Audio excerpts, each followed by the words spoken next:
इतना बड़ा धोखा दिया आपने भाभी। मैं अपने दुख को माँ से भी बांट नहीं सकती। मेरे सुहागन होने के सपने, राजा रानी की कहानियाँ, ससुराल का सुख सब छीन लिया आपने। क्यों दिया इतना बड़ा धोखा? रीना सुसक रही थी। अपनी शादी के बाद पहली बार मायका आई रक्षाबंधन मनाने, वह भी अकेली। रीना, मैंने तुझे कोई धोखा नहीं दिया। मेरी इकलौती ननद हो तुम, इस शहर के सबसे बड़े अमीर परिवार की बहू बनी हो। दामाद जी देखने सुनने में इतने सुंदर हैं। दो दो गाड़ियां, 3 तल्ला मकान, नौकर चाकर सब हैं। जेवरों से लदी अपनी काया को शीशे में देखो और बताओ ये तुम हो जिसे अपनी पढ़ाई के खर्च के लिए खुद पार्लर में काम करना पड़ता था। सविता बोली। अरे क्या खुसर फुसर हो रही है भाभी नद में, और दामाद जी कहाँ हैं? रीना का भाई संतोष ने घर आते ही पूछा। रीना की माँ भी कमरे में आ गई और अपनी सजीदजी बेटी को देख मुस्कराने लगी। अमन को कुछ जरूरी काम था इसलिए ड्राइवर मुझे यहाँ छोड़कर गया है। वह मुझे लेने आ जाएंगे आपकी राखी बांधने, और रिया को देखने का दिल कर रहा था इसलिए जल्दी मिलने आ गई। रीना ने अपने दुहक और आंसू को छुपाते हुए कहा और अपनी 3 वर्षीय भतीजी रिया के कमरे में चली गई। रिया के कमरे में ही उसने संतोष को राखी भी बांध दिया। रीना की माँ अपनी बेटी के पसंद की पकवान बनाने के लिए किचन में चली गई और सविता नए दामाद जी के स्वागत में घर सजाने लगी। भाई संतोष मिठाई लाने बाजार चला गया। रिया को गोद में लेकर अकेली बैठी रीना सोचने लगी, कितने लाड़ से पापा ने उसे पाला था। छोटी नौकरी ही सही पर उनके जीते जी कभी किसी चीज की कमी नहीं होने दी। उनके जाने के बाद उनकी नौकरी माँ को मिल रही थी, पर माँ ने अपने बेरोजगार एक बच्ची के पिता बेटे को अपना उत्तराधिकारी बनाकर वह अनुकंपा की नौकरी भैया को दे दी ताकि वह उनका और मेरा दोनों का ख्याल रखे। कुछ पैसे भी उसके नाम से बैंक में जमा थे जिसे उसके रीना शादी के लिए माँ ने रखा था, लेकिन उन पैसों की जरूरत नहीं पड़ी। भाभी की पक्की सहेली के भाई का रिश्ता जाया और उन लोगों ने बिना किसी शर्त के शादी की बात कही। साथ ही सारे जेवरात के खर्च से लेकर उसके शादी के खर्च भी उन लोगों ने उठाया। रीना की माँ अपनी बेटी के भाग्य पर इतराने लगी और अपनी बहू के एहसान तले दब गई। सविता घर की सजावट के साथ खुद भी तैयार होने लगी और रिया को भी तैयार करने उसके कमरे में गई। रिया अपनी बुआ के गोद में बैठकर खेल रही थी। रीना के चेहरे से गायब रौनक देखकर सविता आग बबूला हो गई। ऐसे मुंह क्यों लटकाई हो ननद रानी? इसे ही सुख रोग कहते हैं।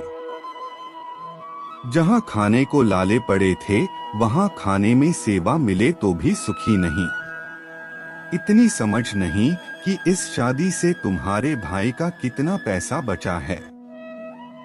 अनुकंपा की नौकरी की इतनी कम सैलरी, माँ के दवाई का खर्च, रिया की पढ़ाई, घर खर्च, क्या क्या करे वहाँ। रिया के लिए तो कुछ भी पैसे जमा नहीं कर पा रहे। उसकी पढ़ाई, उसकी शादी, सबका भार तुम्हारे भाई पर है। कुछ उनकी मदद न कर सकी तो कोई बात नहीं, कम से कम शादी कर अपने घर में खुश तो रहो। तुम्हारी रोती सूरत देखकर सब क्या कहेंगे? सविता ने कड़कती आवाज में कहा। नहीं करती मेरी शादी। अपना पेट और शौक में खुद कमाकर पूरा कर लेती, लेकिन आपने मुझे किसी की दुल्हन नहीं, किसी का नर्स बनाकर भेजा है। आपको पता था न कि अमन को हृदय रोग है। वह सिर्फ दवाओं पर जीवित है। हर सप्ताह वह हॉस्पिटल जाकर हृदय का टेस्ट करवाता है। शादी के थकान के बाद ही उसकी तबीयत खराब हो गई थी।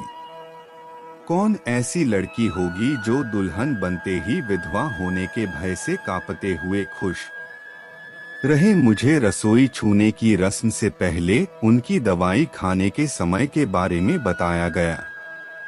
उनका ख्याल कैसे रखना है यह बताया गया, और आप मुझे खुश रहने कहती हो। रीना बिलख पड़ी। दुनिया में कौन जीने आया है? कोई आज तो कोई कल चला जाएगा। गरीब सुहागन से अच्छी अमीर विधवा की जिंदगी है। जिंदगी की यही सच्चाई है और यही तुम्हारी किस्मत है, इसे स्वीकार करो। सविता बोली। नहीं मानती ऐसी किस्मत। आपको अमन के परिवार ने सब बता दिया था न? यह भी कहा था कि आप मुझसे, भैया और माँ से भी इस बात को बताएं। आपने उन लोगों से भी धोखा किया यह कहकर कि मैं और मेरा परिवार तैयार है शादी के लिए। क्यों दिया दोनों परिवार को धोखा? रीना ने रोते हुए कहा। तभी माँ के चीखने की आवाज आई। उनके हाथ में मोबाइल फोन था और वह सोफे पर बदहवास बैठी थी। सविता ने सासू माँ के हाथ से फोन लिया और कान में लगाया। उधर की बातें सुन वह भी निढाल होने लगी।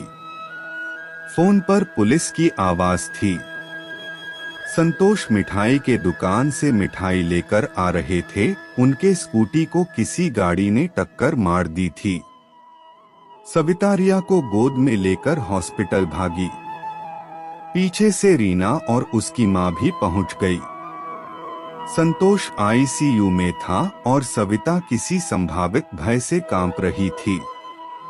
तभी डॉक्टर आए और बोले किसी अज्ञात शक्ति या किसी बहन के रक्षा सूत्र ने इन्हें बचाया है, वरना सिर के चोट में कोई इंसान नहीं बचता। सविता को रीना को कही गई अपनी बात की हर इंसान को आज न कल जाना है।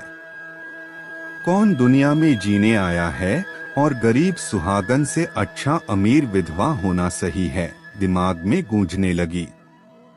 वह रिया को गोद में लेकर दुहक और पश्चाताप से कांप रही थी।